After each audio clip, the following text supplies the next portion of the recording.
এই বৃষ্টির ওয়েদারে যদি এরম গরম গরম খিচুড়ি থাকে তাহলে তো দুপুরের খাবারটা বেশ জমে ওঠে।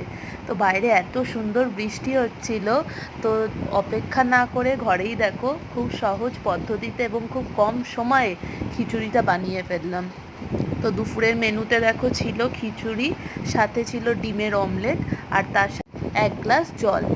দুপুরের খাওয়াটা কিন্তু আজ বেশ জমে গেছে।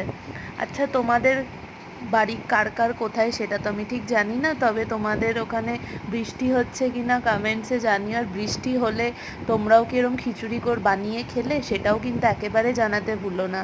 আমার খাওয়াটা তো বেশ জমে গেল।